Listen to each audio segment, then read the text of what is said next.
नमस्कार श्रोते मित्र हो, कथारस सादर करीत आहे प्रतिभावंत मराठी साहित्यिक जी. कुलकर्णी लिखित कथा गिधाडे.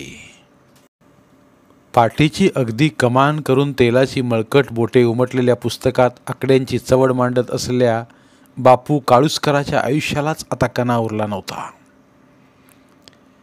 दररोजचा दिवस एखाद्या गिधाडाप्रमाणे पंख पसरून यावा आणि आयुष्याचा एक लचका तोडून निघून जावा, असले जीवन तो जगत होता. त्या मोटार कारखान्यातील खोल्या बराकीसारख्या होत्या.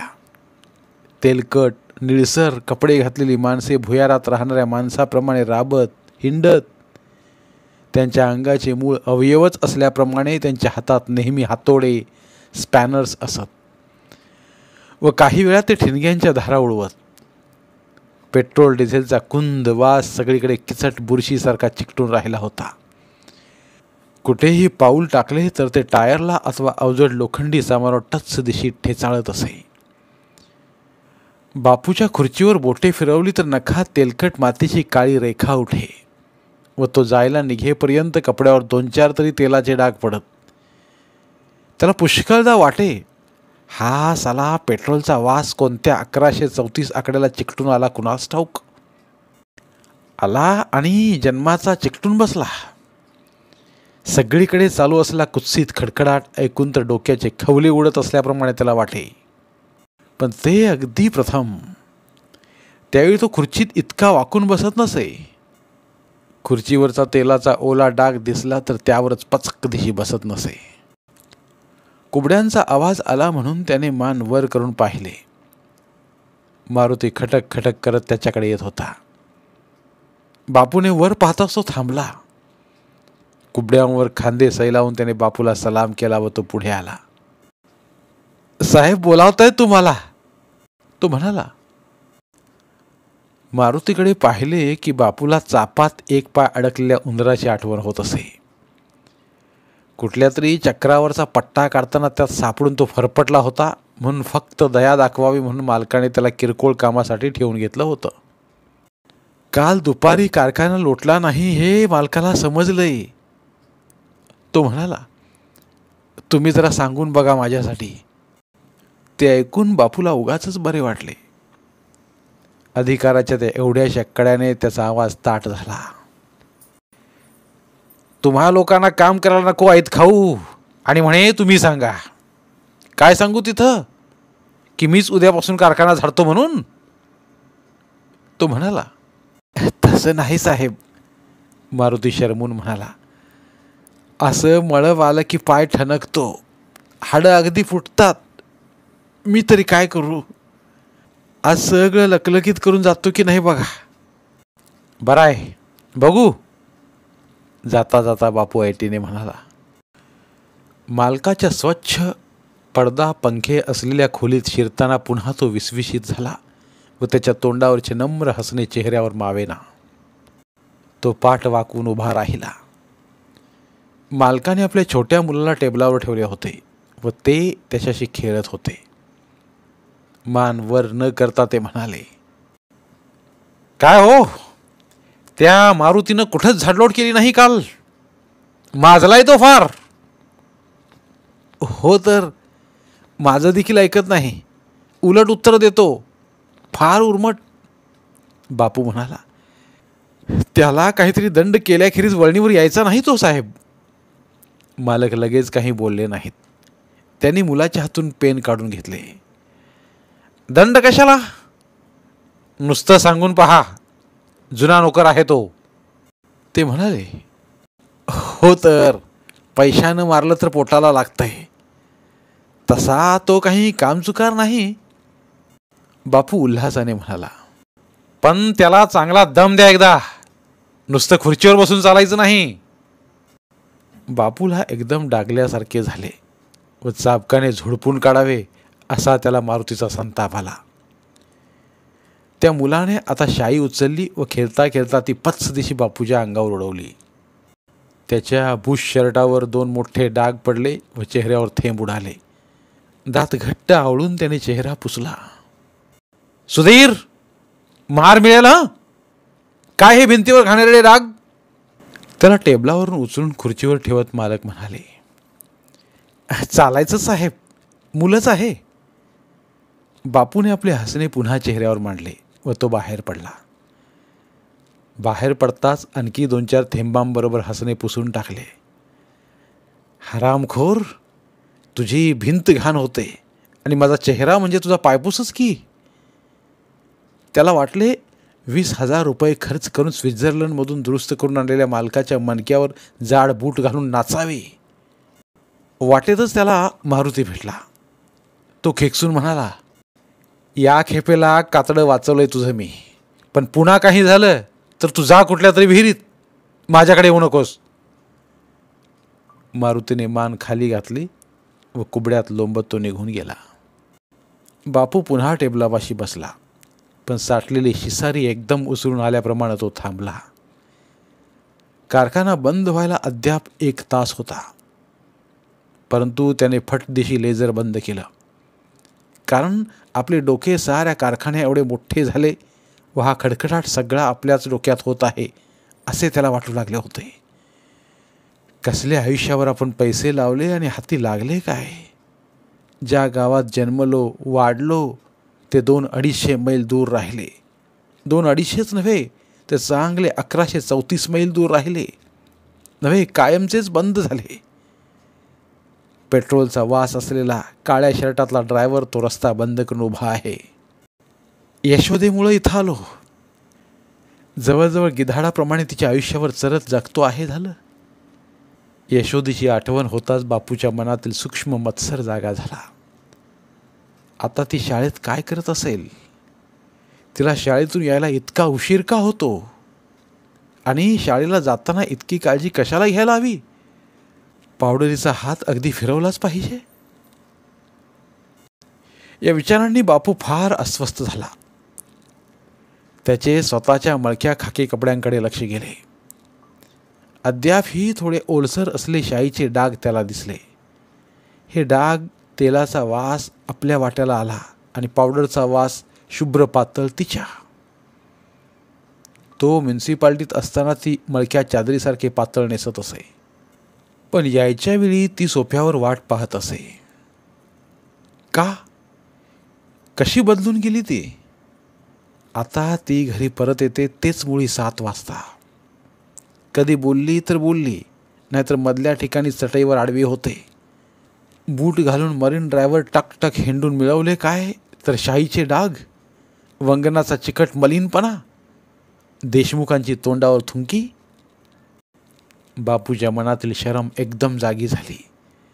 4-5 वर्षांच्या अंतरावरून एक गिधाड त्याच्या रोखाने आले आणि बापू अंग चोरीत त्याच्या सावलीत स्वतःला लपवण्याचा प्रयत्न करू लागला.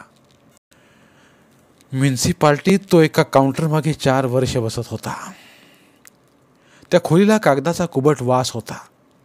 मागची खिडकी उघडली नाही की शिजल्यासारखे वाटे, आणि जर उघडली तर मागच्या स्टोअर रूममधील फिनेलचा वास घाणेरड्या फडक्याप्रमाणे येऊन तोंडावर आदळे. प्रथम तिथेही त्या वासाने त्याचे डोके उठत असे, पण नंतर त्याला सवय झाली. तशी सवय झाली ती दाढी वाढलेले घामट कंत्राटदार पैसे भरताना येणाऱ्या भपकाऱ्याची. हुसेन नदाफ हा म्युन्सिपाल्टीचाच नोकर. तो पैसे भरताना जाळीच्या पिशवीतून आत ढकलत असे. तो भुई गल्लीत राहत होता म्हणून की काय कुणास ठाऊक, त्याच्याही अंगाला माशांचाच वास येत असे. त्या दिवशी 3:45 वाजताच कुणीतरी जकातीचे 1134 रुपये आणून भरले. त्या खुर्द्याच्या ढिगाकडे पाहताच बापूला मळमळल्यासारखे झाले. त्यातील साला 1 रुपयाचा आपल्याला उपयोग नाही, नुसती वांजोटी हमाली. त्याची कॉलर भिजून दिवा पुसल्याप्रमाणे मळली होती व अंग आंबून गेले होते. त्याला गरम चहाची आठवण झाली. गरम म्हणजे काय? ओठ भासली तरी हरकत नाही, पण अंगभर ऊन आग पेटली पाहिजे. त्याला उगाच वाटले नाजूक पांढऱ्या रंगाचा साबण घेऊन आंघोळ करावी, अंगावर मऊ थरथरणारे रेशमी शर्ट घालावे आणि हातभर उंच गादीच्या खुर्चीत बसून रंगीत सिनेमा पाहावा. पण त्याने ती कल्पना झिडकारली. हे आता या जन्मी जमेल की नाही कुणास ठाऊक. सिनेमाला जाऊन वर्ष झाले होते. यशोदा जे पातळ नेसते ते म्हशीच्या कातड्याप्रमाणे होऊन बसले होते, आणि ही आपली धोतरे. जोराने काचा मारायची देखील सोय राहिली नाही, नाहीतर पापुद्र्यासारखा एक तुकडाच हातात यायचा. म्हणे थरथरणारे रेशमी शर्ट. फ्यू. त्याने निर्जीवपणे नाणी मोजली. ती सारी खिडकीतून आत आली. नंतर बँकेत जाणार, नंतर खिडकीही रिकामी व आपणही. तरी बरे, ती नाणी अगदी थोडीच निघाली.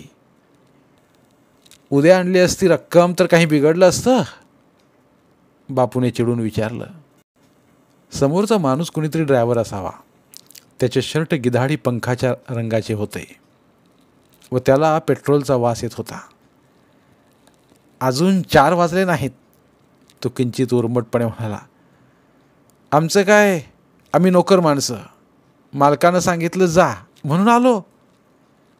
तुम्ही घेत नाही म्हणा, आम्ही परत चाललो. बापूला एकदा वाटलं ती मुठभर नाणी उचलून फाटदिशी त्याच्या तोंडावर मारावीत व म्हणावं, गाढवा, 5:30ला ऑफिस बंद होतं, पण आठवड्याच्या आठवडे 8 वाजेपर्यंत मरतो मी.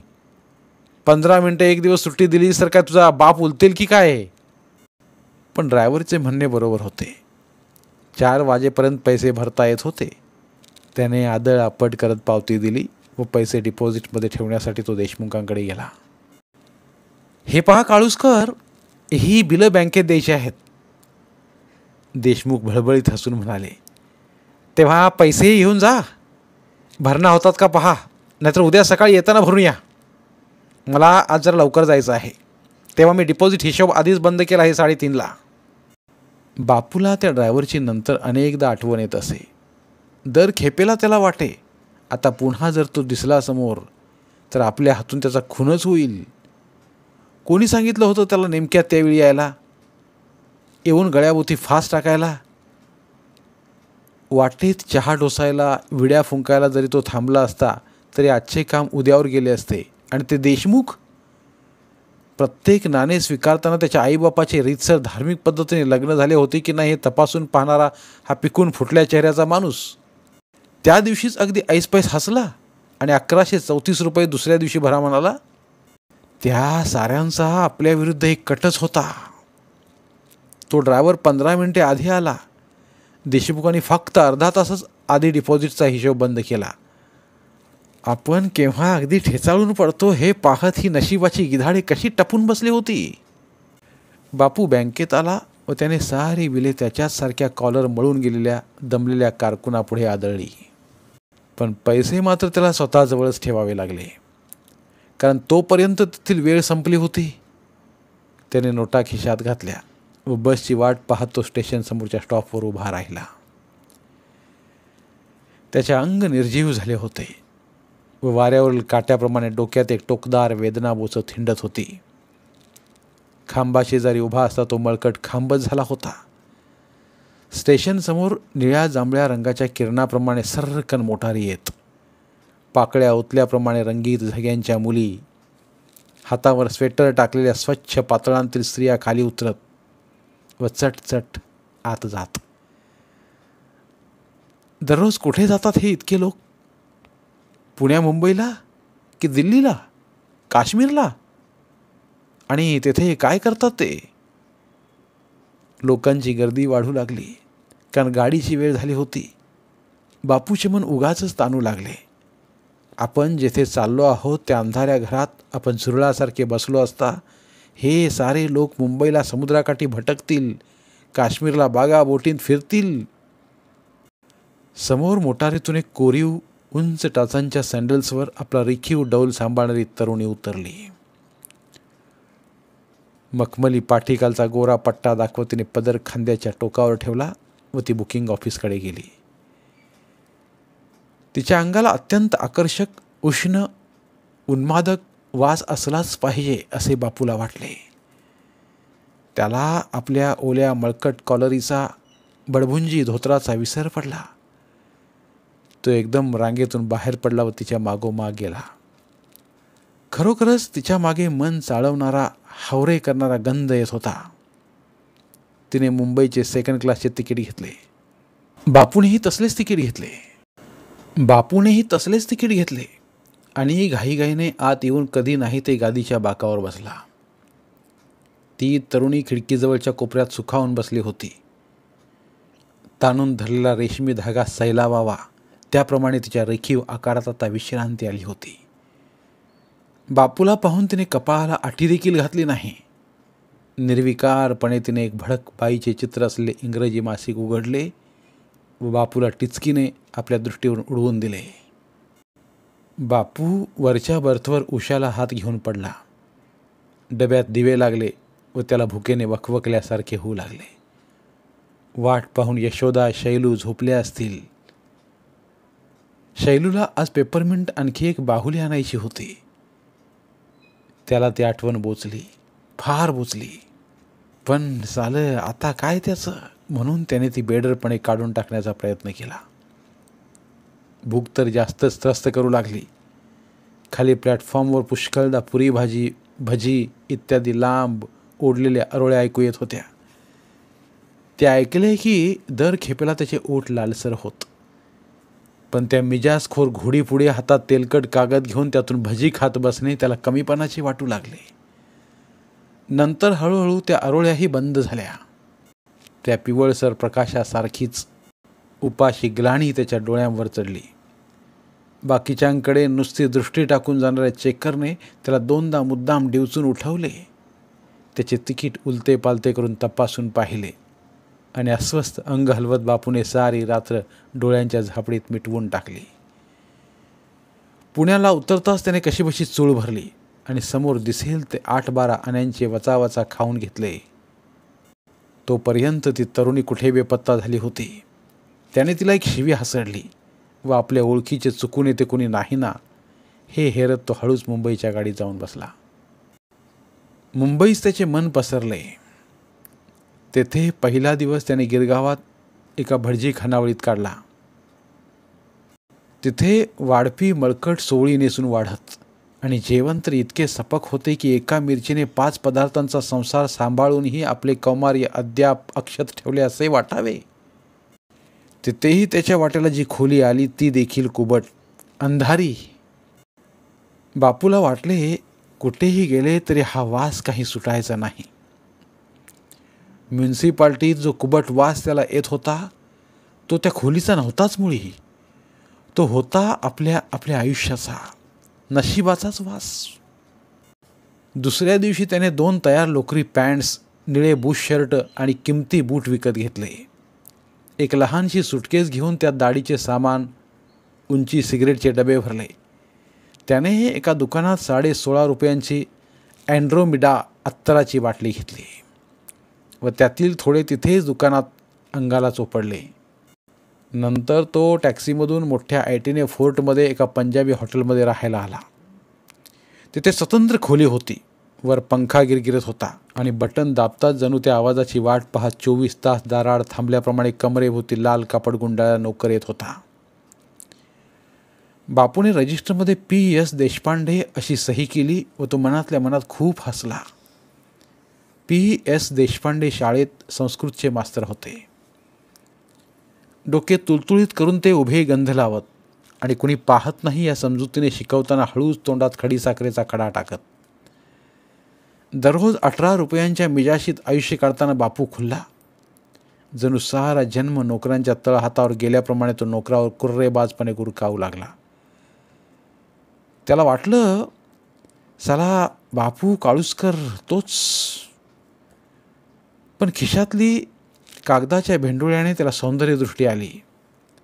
स्वाभिमान, ताठरपणा आला. नोटेप्रमाणे साला प्रत्येक गोष्टीला वॉटरमार्क पाहिजे हेच खरं.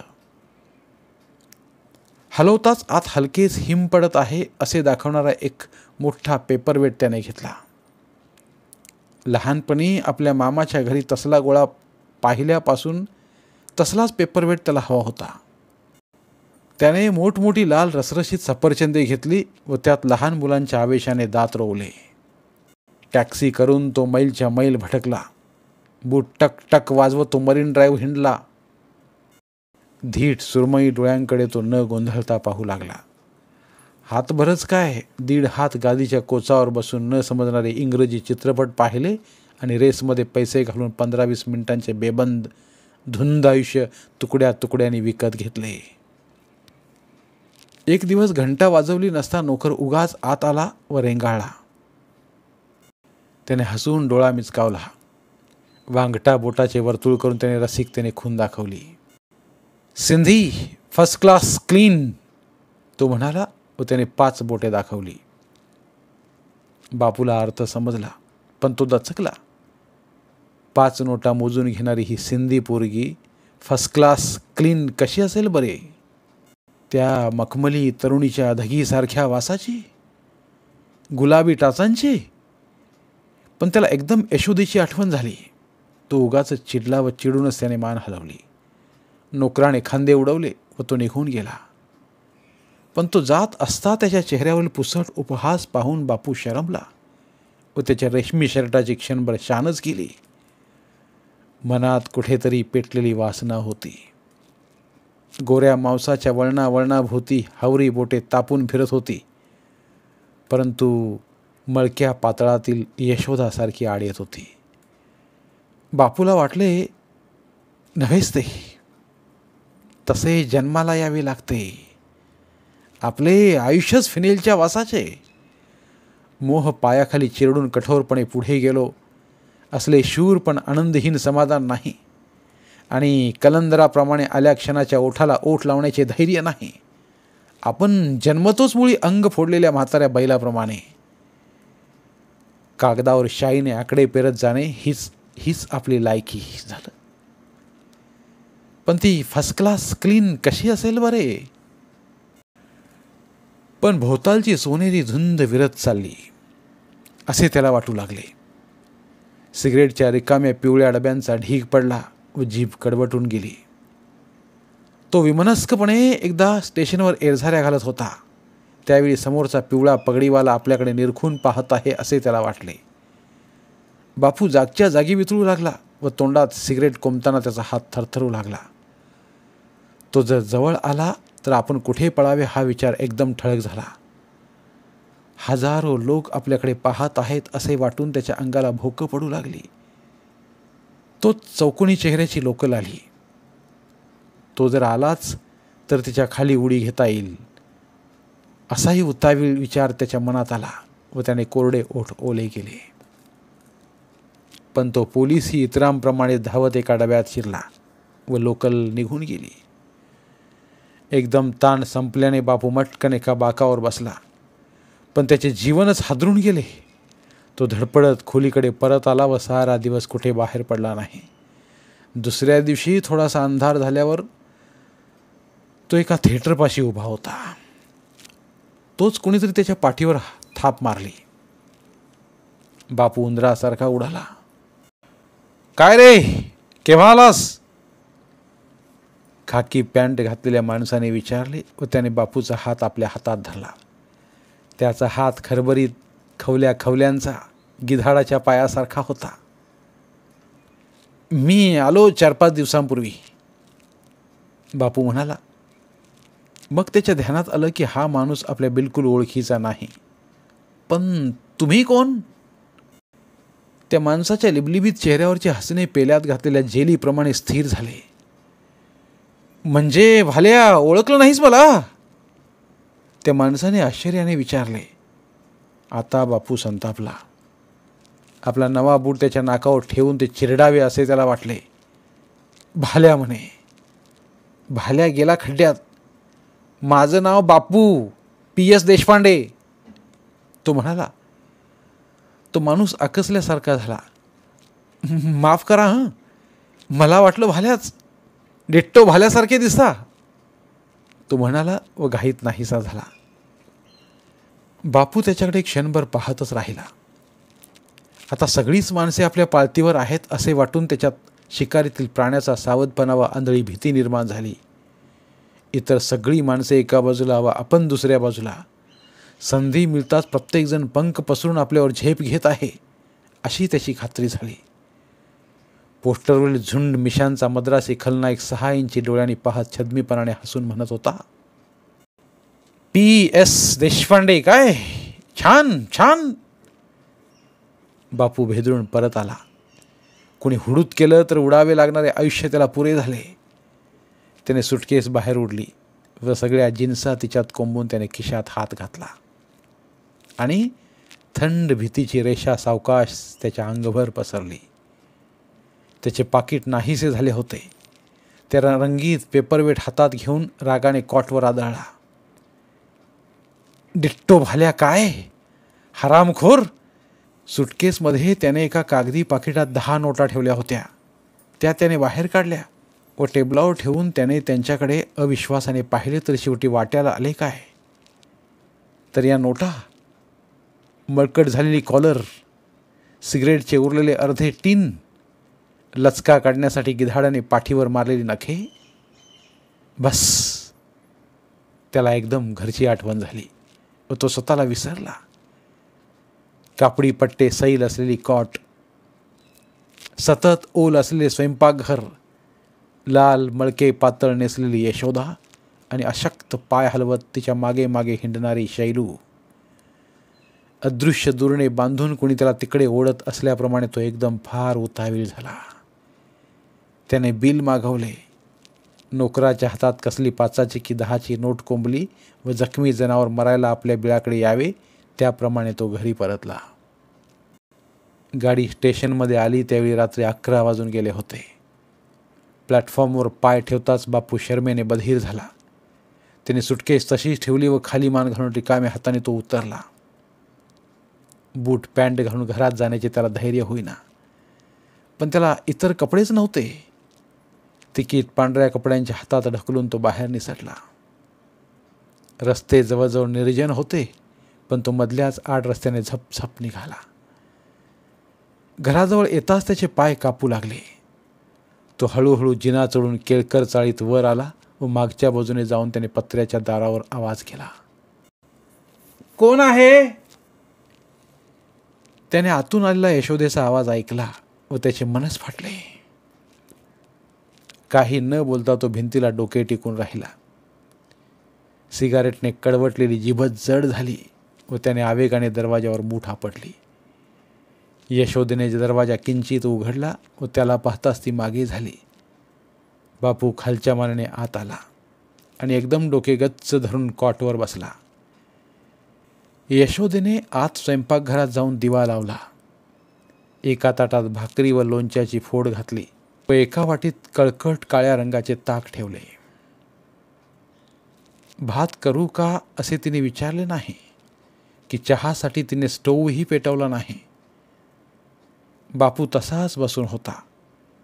शैलू फाटकी चादर पांघरून झोपली होती व तिच्या गालावर कसला तरी ओरखडा होता. तिचे अशक्त अंग कॉटच्या एका अगदी लहान भागात सामावले होते व तिचे एक पाऊल फाटक्यातून बाहेर आले होते. बापूने बूट काढून कोपऱ्यात टाकले व 2 घास गिळण्याचा प्रयत्न केला, पण ते घशात अडकू लागले. तो उठला. त्याने हातावर पाणी घेतले व तो चटईवर येऊन पडला. यशोदेने दिवा घालवला व ती अंधारात हुंदके देऊ लागली. काय करून बसलात हे? आता आपलं कसं व्हायचं पुढे? ती म्हणाली. तिच्या आवाजात संताप नव्हता. तो निपटून गेला होता. होते ते ती अगदी दमून गेले आहे असे वाटण्यासारखे सपाट असहाय्य दुःख. बापूला वाटले त्यापेक्षा तिने बूट घेऊन खाड डोक्यात घालावा, पण तिचा हा बधीर विकल सूर नको नको. आपल्याला थोडे तरी आयुष्य मिळाले, पण तिला आणि केस पसरून झोपलेल्या शैलूला काय करून बसलो हे त्यालाही समजले नाही. तो तिला काय सांगणार? असल्या गोष्टी घडतात, पण त्याखाली कसली उकळी फुटून सारे उतू जाते कुणास ठाऊक.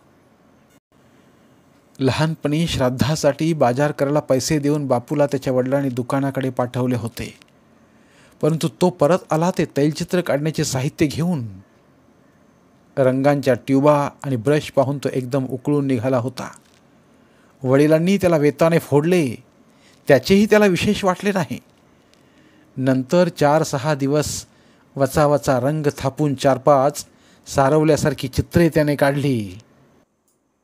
व सारे सामान कायमचे अडगळीत पडले. एकदा त्याने फोडणीसाठी तापलेली लाल भडक पळी गचकन हातात धरली होती. हात भाजणार हे न समजण्या इतका तो लहान नव्हता, पण मनात आलेल्या त्या इच्छेचा दंश इतका विलक्षण होता की जर त्याने तसे केले नसते तर त्याला थोडे दिवस तरी वेड लागले असते.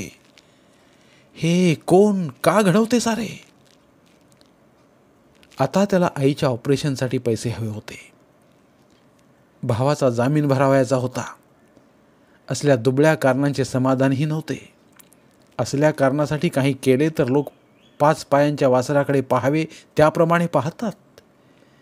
त्याच्यात होती ती फक्त धुंदीची तृप्तीची रेषा. टिच्चून लोकांच्या चेहऱ्यावर टकटक बूट वाजवीत मिरवलेले आयुष्य. ती धुंदी आणि वेदना कुणाला समजणार? बापू म्हणाला, कसं केलं झालं काय सांगू मी?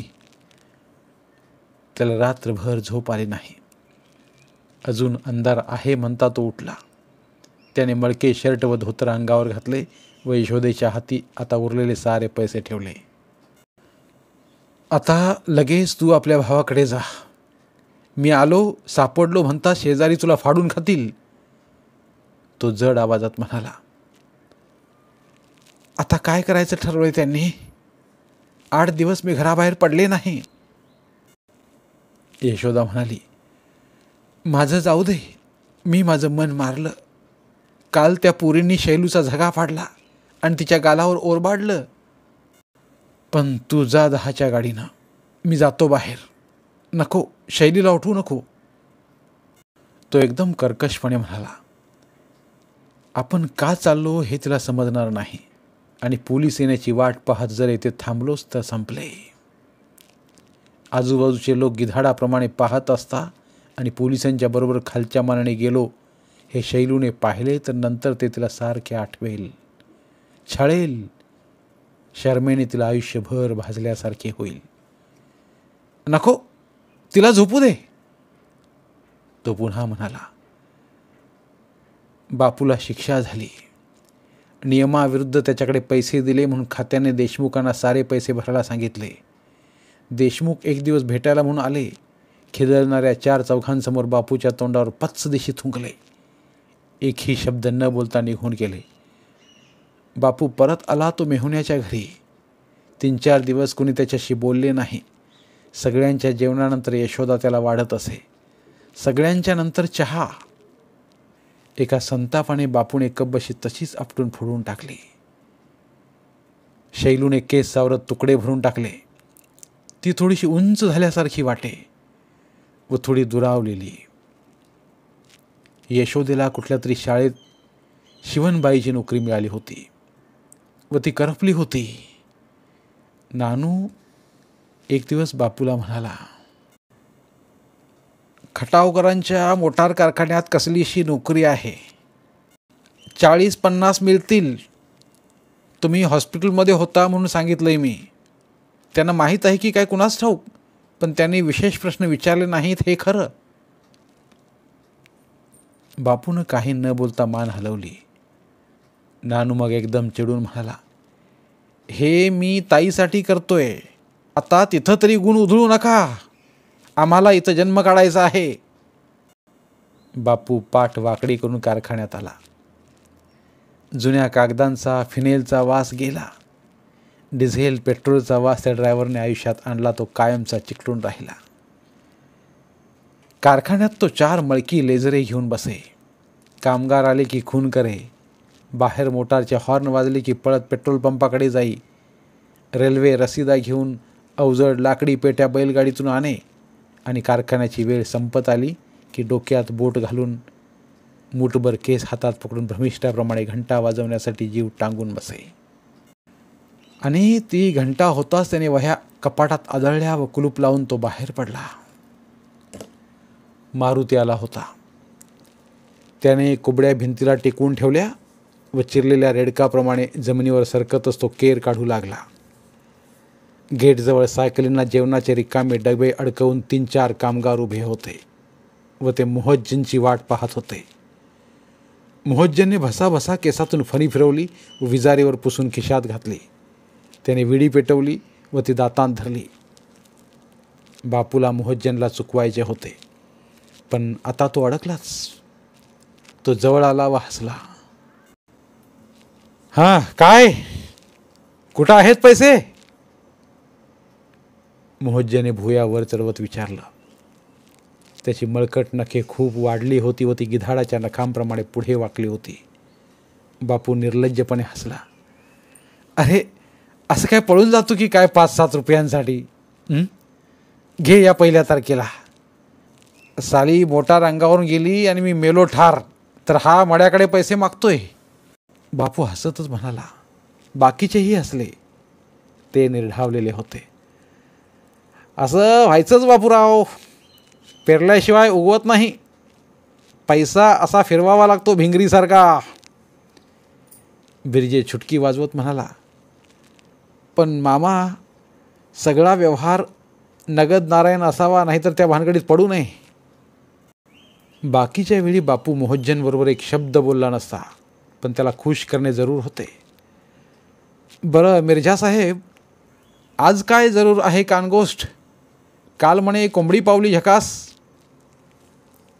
आता कोणी बोलले नाही. मोहज्जनने त्याच्या बोलण्याकडे लक्षही दिले नाही की तो हसला नाही. त्याने विडी हात घेतली व तो बिरजेला म्हणाला. अरे यार, पैसे जातात कुठं? कसे वसूल करायचे मला माहीत आहेत.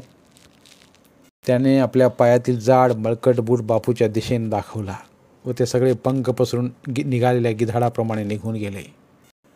बापू काळुसकर शर्मेने काळवंडला. 35 रुपयांचे बूट घालून तो मरीन ड्राईव्हवर टकटक करत हिंडला होता आणि आता आपल्या पायात बूट आहेत हे तो पिंजारल्या केसांचा डुक्कर आपल्याला दाखवत आहे. मोटरीवर लावण्यासाठी बापूने 1-2दा त्याच्याकडून पैसे घेतले होते, पण दर खेपेला किलवर आला आणि त्या पैशासाठी त्याने 8 आण्याचा बूट दाखवला. सगळी साली लचके तोडणारी गिधाडे आहेत. एक दिवस किलवरवर 8 रुपये आले. त्यावेळी याच बेरडांच्या चहा सिनेमासाठी 3.5 रुपये गेले घसदिशी. पण त्यानंतर लचक्या मागोमाग लचक्याप्रमाणे पैसे जाऊ लागले. घरी नानूला पैसे दिले की शेवटी बापूजवळ चहा प्यायला पैसा नसे आणि हा मोहज्जन तर महिन्यातून एकदा तरी दात विचकत असे.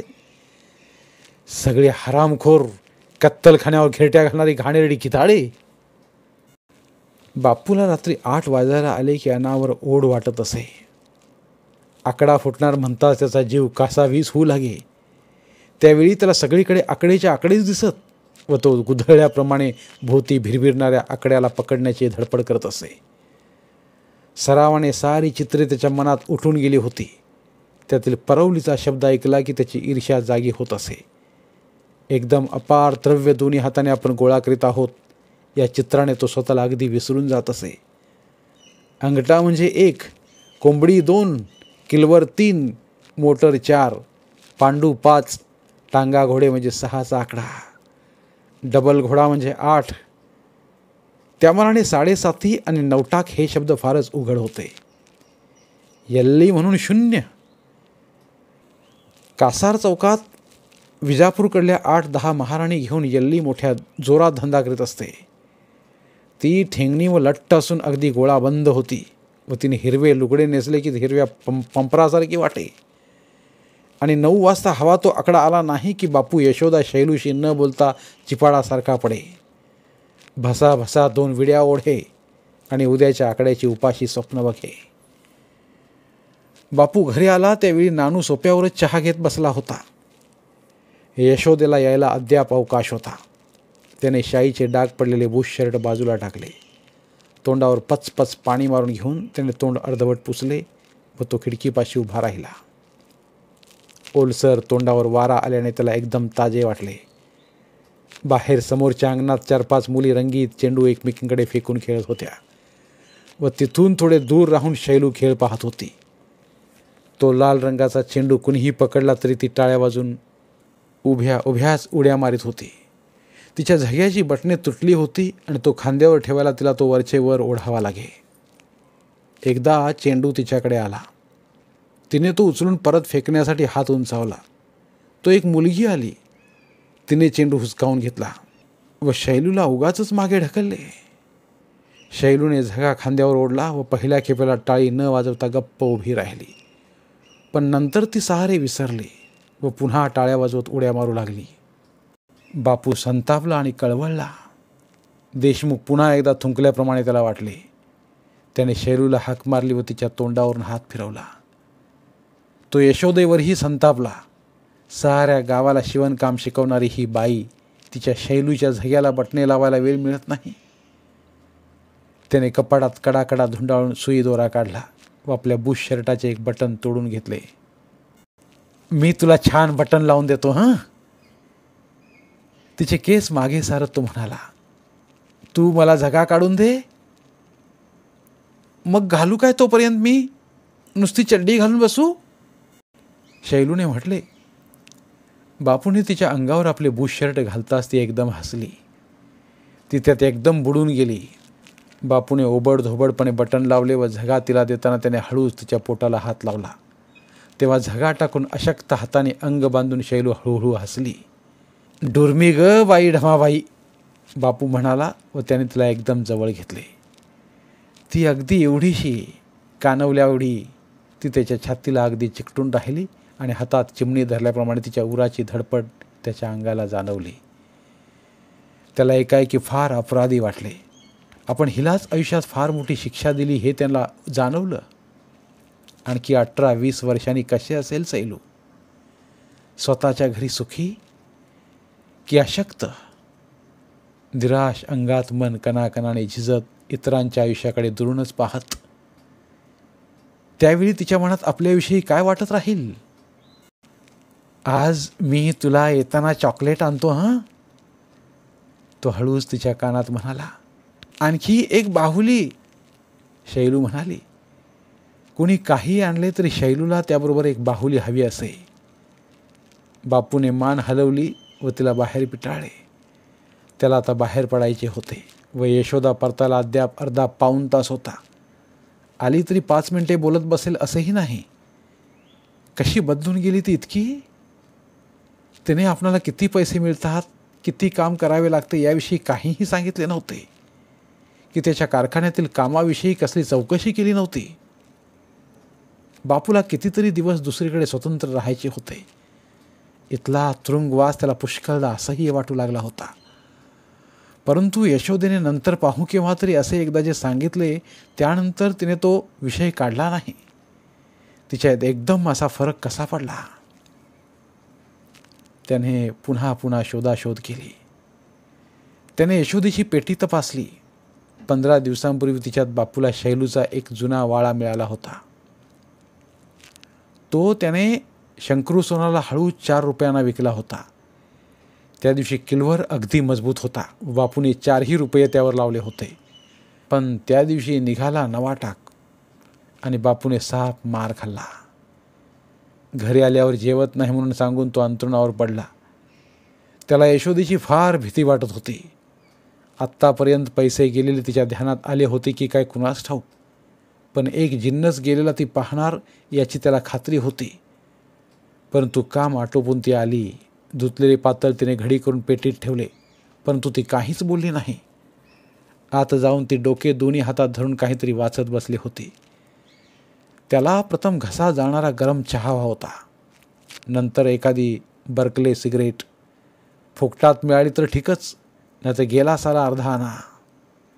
अनगोळकर गुरुजी भेटले तर फुकटात मिळेलही. बरं का गुरुजी, तुम्हाला इंग्रजी इतकं कसं हो चांगलं येतं?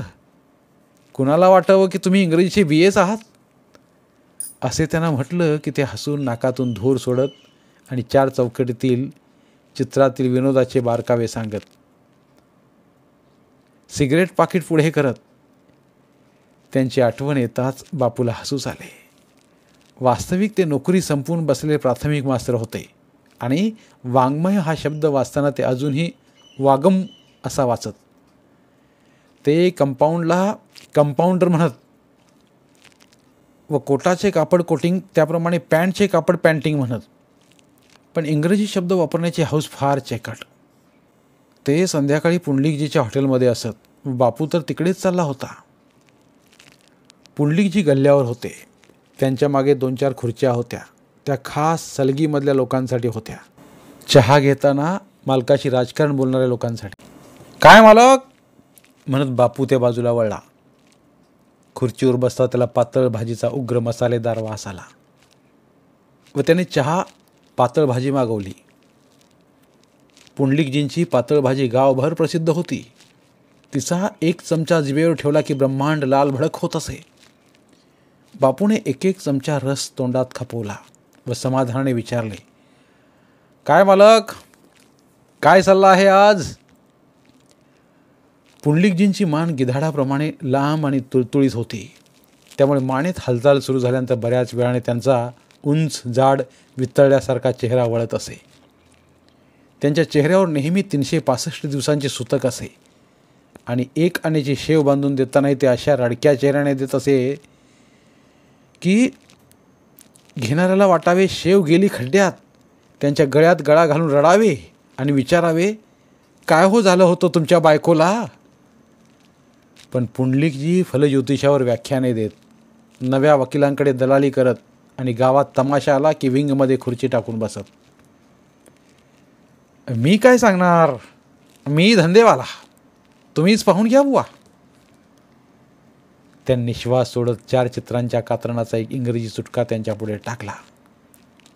2 माणसे बोलत बसली होती.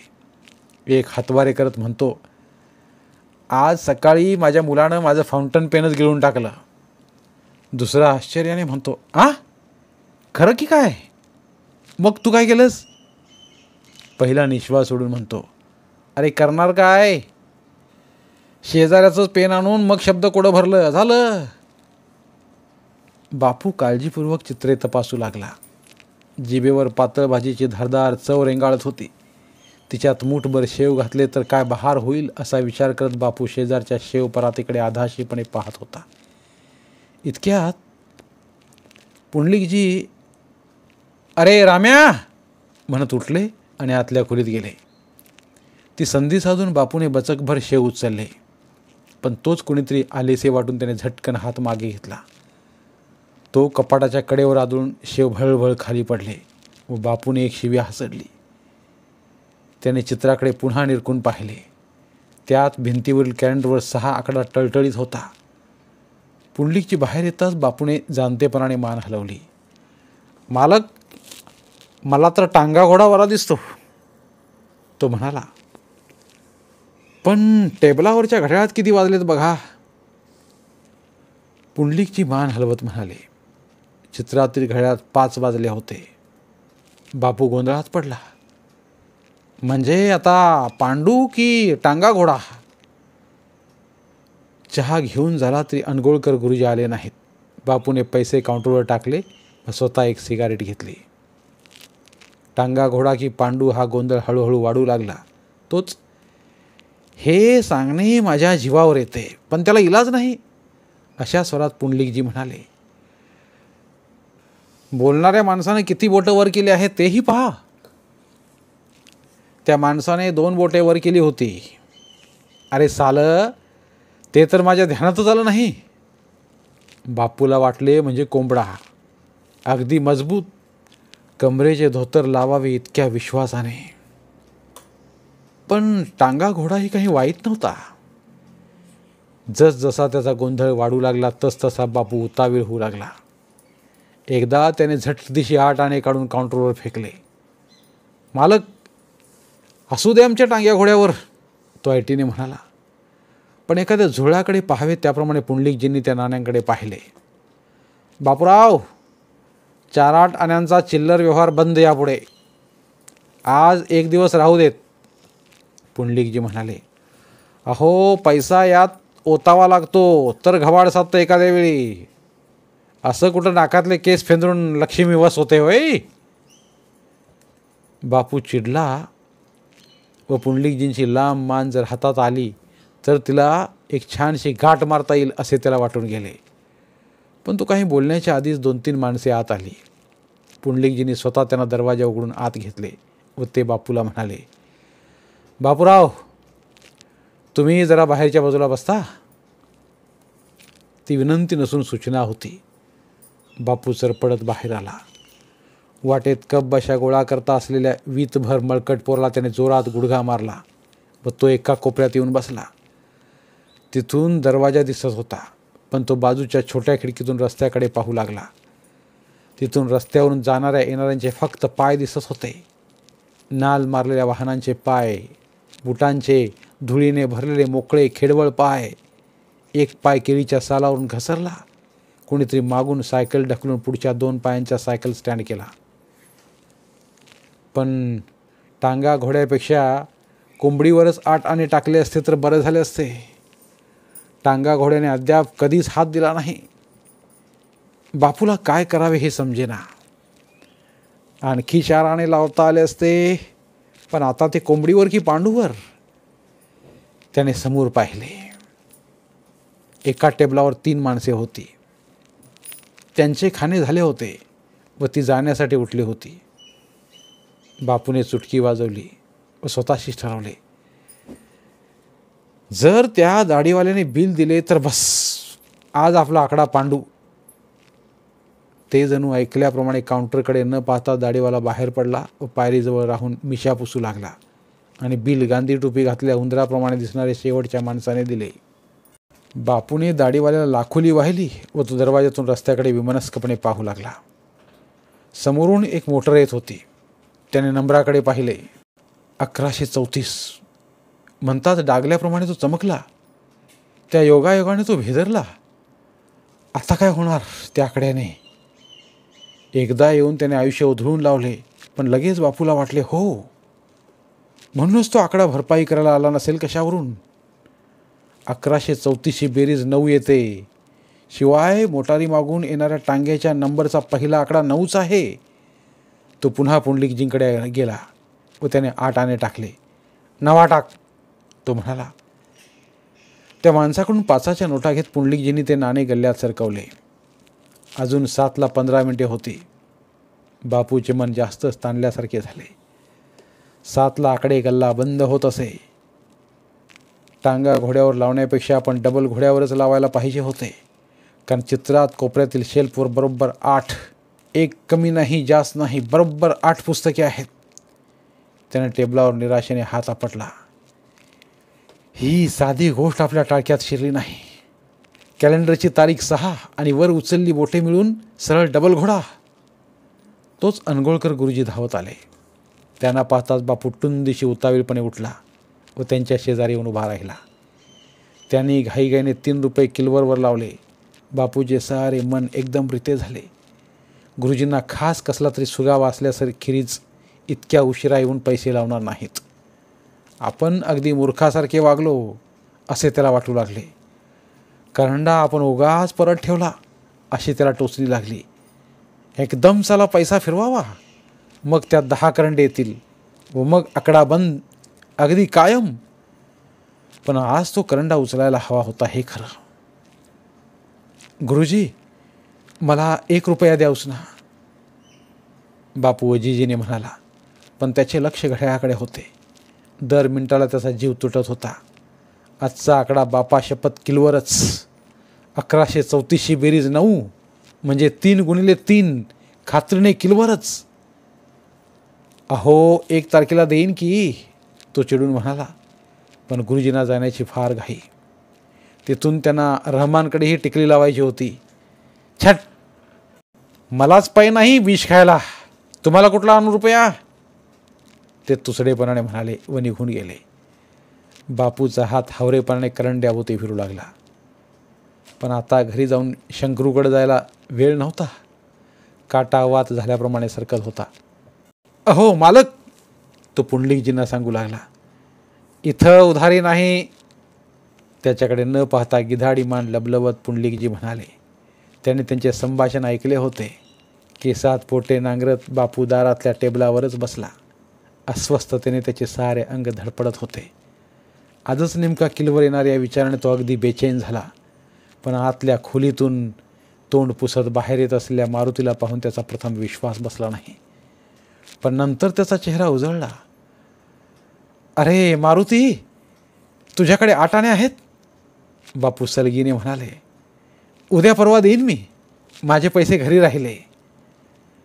मारुतीने एक कुबडी काउंटरला टेकवून ठेवली व खिशातून पैसे काढून तो सावकाश मोजून देऊ लागला. बापूने दात घट्ट दाबून धरले. 7:05 मिनिटे होती.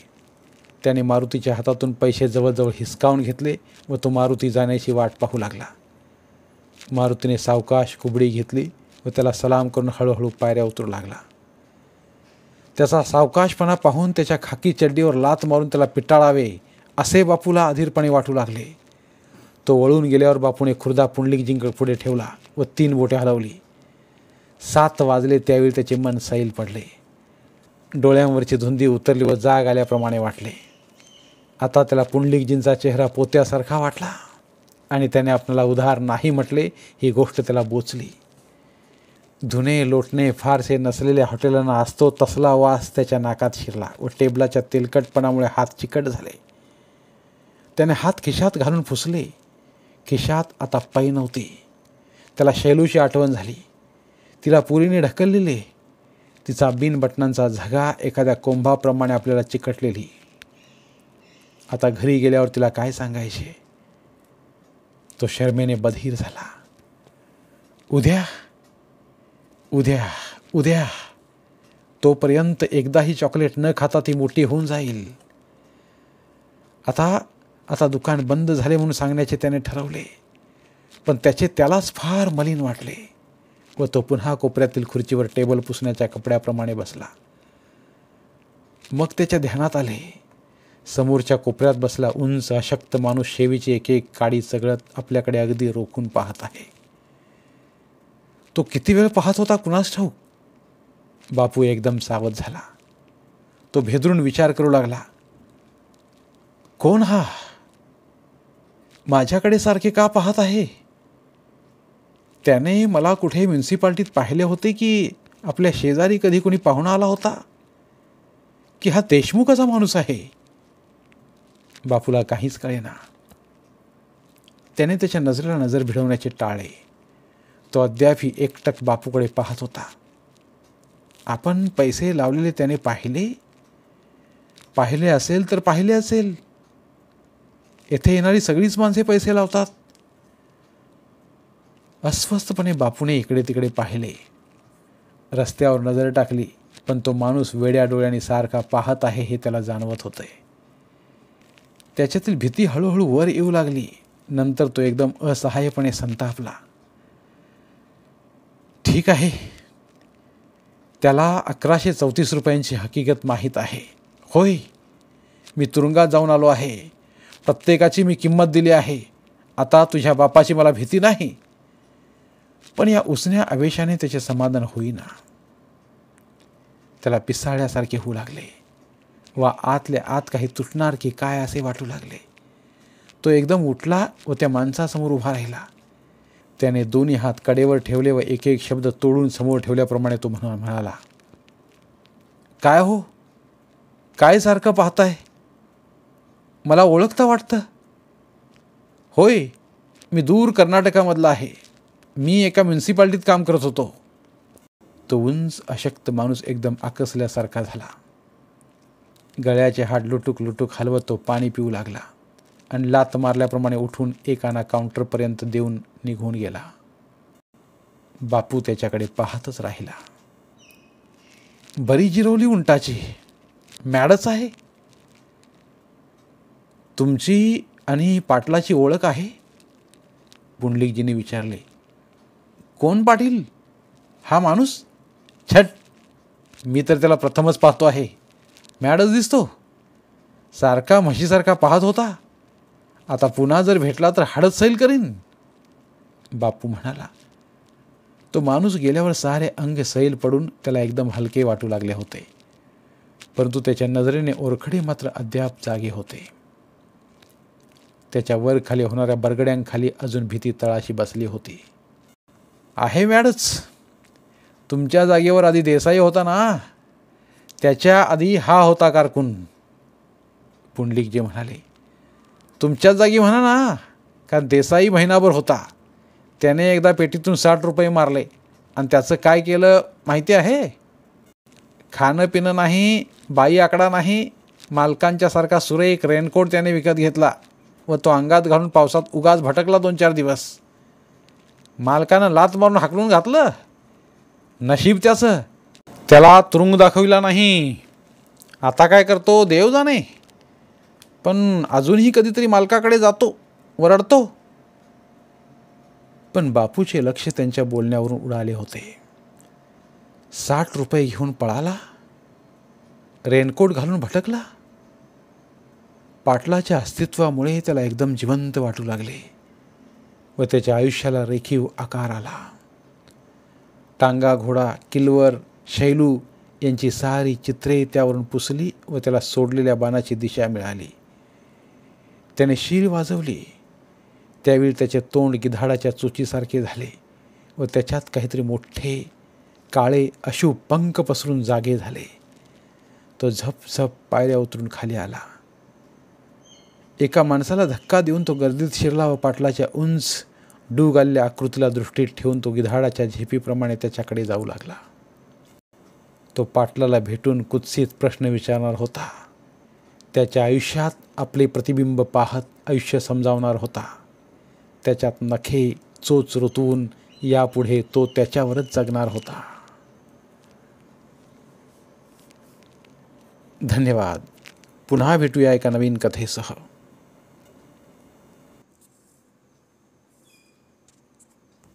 धन्यवाद. कथाकथन अभिवाचनात हवी भावभावनांच्या नवरसांची जोड मराठी बोलती पुस्तकात केवळ यासाठीच नाही कथारसाला तोड. मराठी साहित्यावर प्रेम करणाऱ्या सर्व मराठी साहित्य रसिकांनी आमचं कथारस हे चॅनल सबस्क्राईब करावं व भरपूर कथा कादंबऱ्यांचा आस्वाद घ्यावा. धन्यवाद.